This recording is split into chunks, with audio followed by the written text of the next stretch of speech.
दोस्तों, आज की कहानी है माँ जी बहू के साथ भी वैसा ही व्यवहार करे जैसा खुद की बेटी के साथ करते हैं।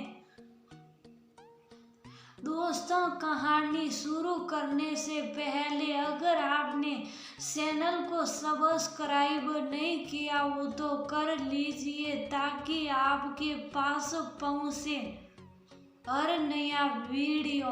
सुबह 10 बजे तक सोने वाली और बार बार उठाने पर भी थोड़ी देर और सोने दो ना कहने वाली शालिनी आज भोर को 6 बजे ही उठ गई थी। इतना ही नहीं, उसने सबके लिए चाय बनाई, पेपर लेकर आई, बगीचे में पानी दिया और पापा को सुबह मॉर्निंग वॉक के लिए भी उठाया। सभी लोग शालिनी को बड़े आश्चर्य से देख रहे थे। सभी का एक ही सवाल था, शालिनी तुम ये क्या कर रही हो? शालिनी ने धीरे से जवाब दिया, 3 महीने हो गए मेरी शादी तय हुए, वहाँ पर कौन होगा मेरे आगे पीछे घूमने वाला? वहाँ तो सब मुझे ही करना होगा, बस इसलिए आज से शुरू कर दिया। घर की बेटी को इतना समझदार होते हुए देख सबको खुशी हो रही थी और साथ साथ बुरा भी लग रहा था। बुरा लगने जैसी बात भी थी क्योंकि अब हमेशा के लिए उनको छोड़कर उसके ससुराल जाने वाली थी। एक और महीना बीत गया, आखिरकार शालिनी की शादी हो गई, वह अपने ससुराल आ गई। सुबह समय पर जाग पाएगी या नहीं, इसी विचार में वह रात भर सो ही नहीं पाई। सुबह होते ही उसने नहाया और पूजा की और खाना बनाने की तैयारी करने लगी। वह सोचने लगी कि आज खाने में क्या बनाया जाए जो बड़े और बच्चे दोनों को पसंद आए। तभी पीछे से एक मीठी आवाज आई। शालिनी ने पीछे मुड़कर देखा तो उसकी सासू माँ थी। अरे बेटा, इतनी जल्दी क्यों उठ गई? शादी की भाग दौड़ में थक गई होगी, ऊपर से घर वालों की याद भी आती होगी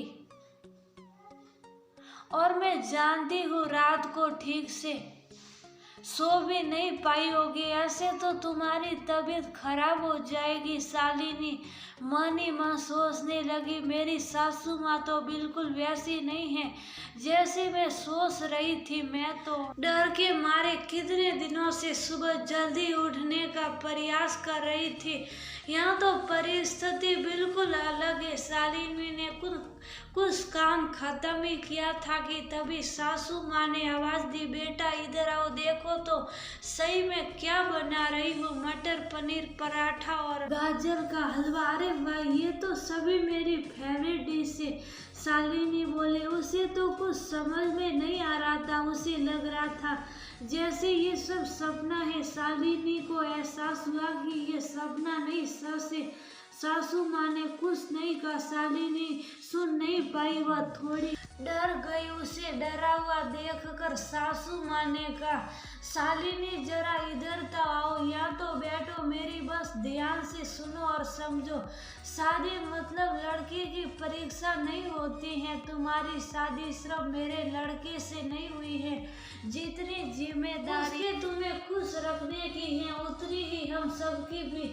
हमने तुम्हें घर सिर्फ काम करने के लिए नहीं लाया है, तुम्हें क्या क्या आता है या तुम हमारे लिए क्या कर सकती हो, ये सब देखने के लिए तो बिल्कुल नहीं। और हम तुम्हारी आज़ादी भी तुमसे नहीं छीनेंगे। अब अगर अपनी बात कहूँ तो मुझे सिर्फ एक अच्छी फ्रेंड चाहिए थी। मैं बिल्कुल नहीं मानती कि बहू ने सुबह सुबह जल्दी उठकर पूजा पाठ करना चाहिए, और मैं ये भी नहीं मानती कि बहू को बहुत अच्छा खाना पकाना ना चाहिए। शादी का मतलब तुम्हारे सपनों का बलिदान बिल्कुल भी नहीं हो सकता, बल्कि मैं तो कहूँगी कि शादी का मतलब तुम्हारे सपनों को और ज़्यादा ऊंची उड़ान देना हो सोता चाहिए। हम सब हमेशा तुम्हारे साथ हैं, हर दिन हर पल। शालिनी की शादी को अब 10 साल बीत चुके थे। इन 10 सालों के सफर में उसने जो अनमोल रिश्ते कमाए थे उनमें से एक थी माँ।